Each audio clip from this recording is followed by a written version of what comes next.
Ерөнхий сайд Алтан хуйг Монгол улсад суугаа элчин сайдууд, гадаадын дипломат төлөөлөгчийн газрын тэргүүнүүд, Монголд ажиллаж байгаа гадаадын сэтгүүлчдэд засгийн газрын үйл ажиллагааны талаар мэдээлэл хийлээ. Ерөнхий сайд ба 10 асуулт 10 хариулт уулзалт сар бүр тогтмол зохион байгуулагдаж байх юм. Дипломат төлөөлөгчийн газруудаас ирүүлсэн асуултуудыг багцлан эхний уулзалтын 10 асуултыг бэлтгэсэн байна. Засгийн газрын тэргүүн 2013 онд хэрэгжүүлэхээр тавьж байгаа 3 гол зорилтоо бүтээн бослолтын шинэ төслүүдийг хэрэгжүүлж эхлэх, инфляцийн түвшинг бууруулах, төрийн хүнд цувралыг арилгаж авилгатай тэмцэх ажлыг шин шатанд гаргах гэж томьёоллоо. Элчин сайдууд ерөнхий сайдаас стратегийн орд газруудад гадаадын хөрөнгө оруулалтыг хэрхэн зохицуулах болон оюу толгойн хөрөнгө оруулалтын гэрээний талаар түгээмэл асуулт тавьсан байна. Монгол улсын засгийн газраас хөрөнгө оруулалтын гэрээг бүхэлд нь өөрчлөх буюу шинээр авч үзье гэдэг саналыг бол гаргаагүй байна. Би дахин хэлье. Гэрээг бүхэлд нь өөрчлөх юм уу?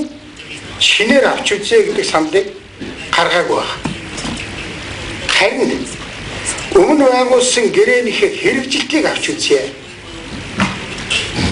Шаардлагатай бол хэрэгжилтийг нь хангах үүднээс гэрээнийхээ зарим зүйл заалт дээр ярилцах зүйтэй гэсэн ийм байр суурьтай байна. Гэрээтэй зөрчилдөөр байна. Энэ гэрээ